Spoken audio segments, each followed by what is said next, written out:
Let's look at spherical aberration. Consider a collimated beam going through this lens. The marginal rays focus at the marginal focus. The paraxial rays focus at the paraxial focus. The point where the two rays meet is called the circle of least confusion. Let's look at the wavefront exiting the system. Our unaberrated wavefront would be this green line here. Since we have spherical aberration, the wavefront would look something like this, the purple line. The deviation of the purple line from the green line is called our spherical aberration coefficient. You can see that the two wavefronts are more similar paraxially than they are marginally.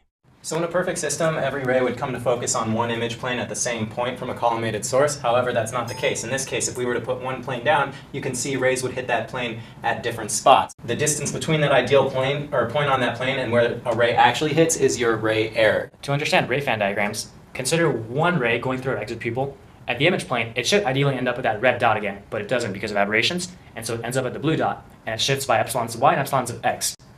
To get the tangential ray fan diagram, we plot epsilons of x, which is the x deviation in the image plane, with respect to the x deviation in the exit pupil plane. To get the sagittal ray fan diagram, we plot the epsilons of y, which is the y deviation in the image plane, and the y deviation in the exit pupil plane. So for different applications, in order to counter spherical aberration, you can introduce defocus. Here we have typical axial positions of defocus that will help mitigate your spherical aberration. As you can see over here with our ray fan plots, this is the one for defocus, and then this is the one for spherical aberration. So when we add those two together, we get this sort of shape here. So the setup for the lab pretty much stayed the same throughout the whole lab. We had a laser that hit this mirror that we could adjust, and it would bounce through this Hartmann disk, which was a series of apertures in one line. And then that would go through our test lens, from the lens to a microscope, and then the microscope would project it onto a viewing screen. So in this lab, we wanted to make sure that the numerical aperture for the objective lens was correct so that our microscope was taking enough light in and wasn't clipping any of the light coming out of the lens. Now this was done by finding the numerical aperture of the lens, which was done using the focal length and the diameter of the lens. And we want to make sure that, again, the microscope objective's numerical aperture was larger. So we had a 0.125 numerical aperture for the lens and a 0.25 numerical aperture for the microscope. So instead of a pentaprism like it says in the lab manual, we decided to use a flat mirror. And the reason that we did this was the flat mirror gave us a much larger scanning surface, and that way we could scan for a longer amount, but also keep that beam parallel to this rail.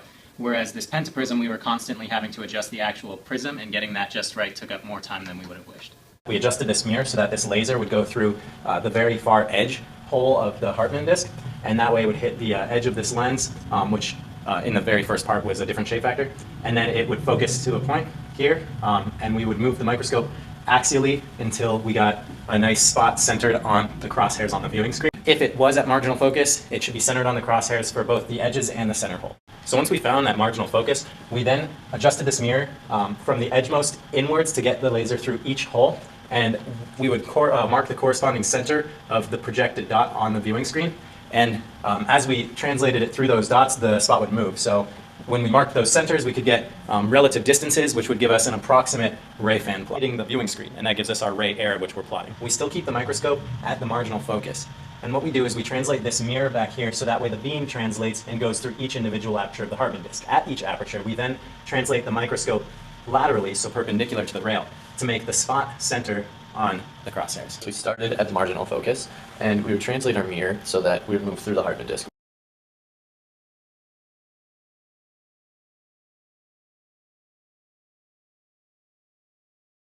We repeated the first two procedures for the other shape factors, so that way at the end we had those two procedures done for a shape factor of -1, 0, and 1. Once we'd move to another hole, we would translate the microscope axially until we got our laser spot centered on the crosshairs. And we would do this until we got to the paraxial focus, which was represented by the center of the Hartmann disk. See that the magnitude of the ray error for shape factor b equals -1 is about 4 times greater than the ray error for shape factor b equals 1.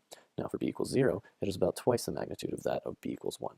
You can see that this relates fairly closely to what was plotted in Zmax, where the proportional magnitude of the ray error was about 500 microns for that of b equals -1 shape factor. For b equals 1 shape factor, it was 5 times less with 100 microns scaling. And for b equals 0, it was about 200 microns. Here's a plot of the longitudinal aberration which we found in lab. This is for shape factor b equals 1. Here is the plot which we found in Zmax. The two relate fairly closely.